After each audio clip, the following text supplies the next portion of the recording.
नमस्कार दोस्तों, आज की कहानी का शीर्षक है हाथी और दर्जी की कहानी। एक गांव में एक दर्जी रहता था।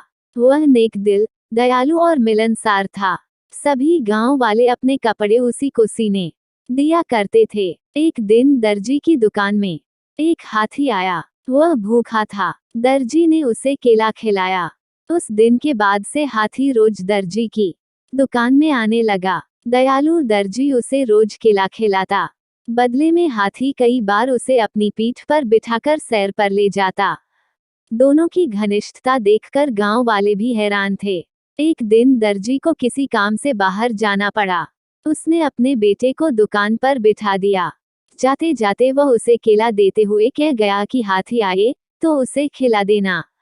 दर्जी का बेटा बड़ा शरारती था। दर्जी के जाते ही उसने केला खुद खा लिया। जब हाथी आया तो उसके शैतानी दिमाग में एक शरारत सूझी। उसने एक सुई ली और उसे अपने पीछे छुपाकर हाथी के पास गया। हाथी ने समझा कि वो केला देने के लिए आया है, इसलिए अपनी सूंड आगे बढ़ा दी। उसके सूंड बढ़ाते ही दर्जी के बेटे ने उसे सुई चुभो दी। हाथी दर्द से बिलबिला उठा। ये देखकर दर्जी के लड़के को बड़ा मजा आया और वह ताली बजाकर खुश होने लगा। दर्द से बिलबिलाता हाथी गांव की नदी की ओर भागा। वहां जाकर उसने अपनी सूंड पानी में डाल दी। कुछ देर नदी के शीतल जल में रहकर उसे राहत महसूस हुई। उसे दर्जी के लड़के पर बड़ा गुस्सा आ रहा था। उसने उसे सबक सिखाने की ठानी और अपनी सूंड में कीचड़ भरकर दर्जी की दुकान की तरफ बढ़ा। दर्जी के लड़के ने जब फिर से हाथी को आते देखा तो सुई लेकर बाहर आ गया। वो हाथी के पास आते ही उसे सुई चुभाने के लिए आगे बढ़ा, मगर हाथी ने सूंड में भरा सारा कीचड़ उस पर उड़ेल दिया। लड़का दुकान के दरवाजे के सामने खड़ा था। वह ऊपर से नीचे तक कीचड़ से लथपथ हो गया। दुकान के अंदर भी छिटक गया और लोगों द्वारा दिए गए कपड़े भी गंदे हो गए। उसी समय दर्जी भी अपना काम निपटाकर दुकान वापस आया। वहां की ये हालत देखकर उसे कुछ समझ नहीं आया। उसने अपने बेटे से पूछा तो बेटे ने सारी बात बता दी।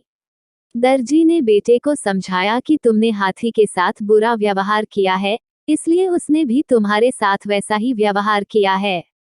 जैसा व्यवहार करोगे वैसा ही पाओगे। आज के बाद किसी के साथ बुरा मत करना। फिर दर्जी ने हाथी के पास जाकर उसकी पीठ सहलाई और उसे केला खिलाया। हाथी खुश हो गया। दर्जी के बेटे ने भी उसे केले खिलाए, जिससे हाथी और उसकी दोस्ती हो गई। उस दिन के बाद से हाथी दर्जी के बेटे को भी अपनी पीठ पर बिठाकर घुमाने लगा। अब दर्जी के बेटे ने शरारत छोड़ दी और सबसे अच्छा व्यवहार करने लगा। दोस्तों, हमें कहानी से क्या सीख मिलती है? जैसा करोगे वैसा भरोगे। जैसा व्यवहार दूसरों से चाहते हो वैसा व्यवहार दूसरों के साथ करो। दोस्तों, आपको ये कहानी कैसी लगी? आप अपने कमेंट्स के द्वारा हमें अवश्य बताएं। कहानी पसंद आने पर लाइक और शेयर करें। ऐसी ही और कहानियों के लिए हमें सब्सक्राइब कर ले। धन्यवाद।